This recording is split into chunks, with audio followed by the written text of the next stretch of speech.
Si estás estudiando Derecho, no te compres un código penal. Te voy a explicar por qué. Esto es Ad Probationem y vamos a hablar de política criminal.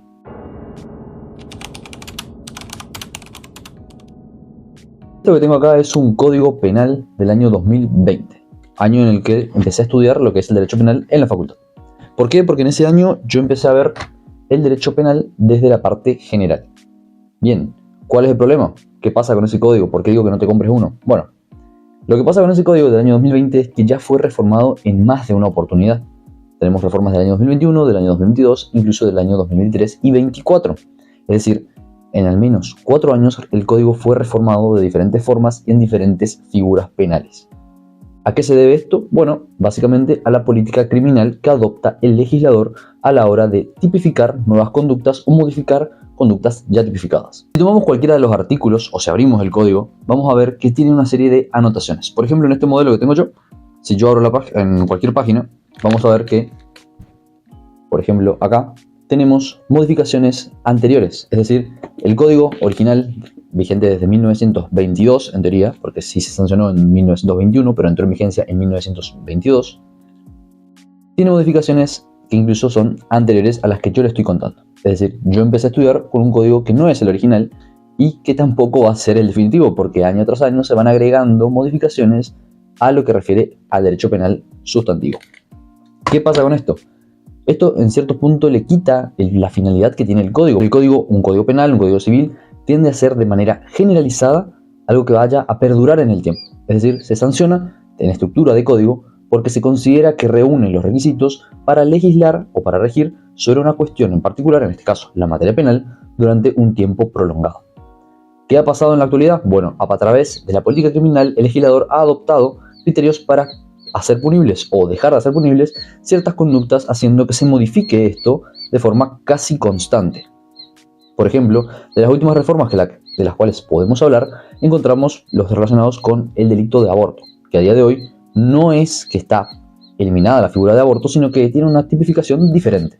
Es decir, el aborto existe, pero a partir de la introducción de la ley de la interrupción voluntaria del embarazo, tenemos que el aborto, conocido anteriormente, ya no es el mismo, al menos no está tipificado con los mismos extremos legales. Y a la par también tenemos modificaciones en el régimen del lavado de activos. A día de hoy, los términos utilizados por el código, que están vigentes en este que tengo yo, ya no son así. Los términos que aparecen en ese código, por ejemplo los montos, fueron reemplazados por unidades de multa o unidades de medición que tienen en cuenta otras cosas que en cierto punto son beneficiosas. Pero tenemos que hablar entonces de cómo la influencia de esta política criminal modifica el código. Muchas veces vamos a ver que las reformas introducidas por el legislador vienen dadas por una demagogia social. Es decir, no todas las reformas son buenas y no todas las reformas son malas, pero responden a la necesidad que plantea la sociedad al legislador. Y no siempre es una necesidad real basada en el conocimiento de causa, sino que muchas veces se basa tan solo en reclamos sociales. Por ejemplo, lo que se hablaba en su momento eran las reformas Bloomberg, reformas que introdujeron o agravaron muchas figuras teniendo en cuenta un antecedente muy grave a partir de las campañas realizadas por Bloomberg para reclamar sobre ciertos puntos en particular de la reforma necesaria para el código según él. ¿Cuál era el problema? Que bueno, estas propuestas demagógicas suelen estar reflejadas a través de las leyes. Las leyes responden sí a la necesidad social, pero no siempre responden a una necesidad real.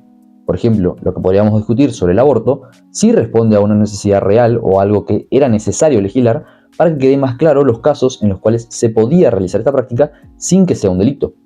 Pero hay otros en los cuales las reformas que agravan las penas no siempre están pensadas y no siempre responden a cuestiones de hecho, solamente responden a situaciones que no son acordes.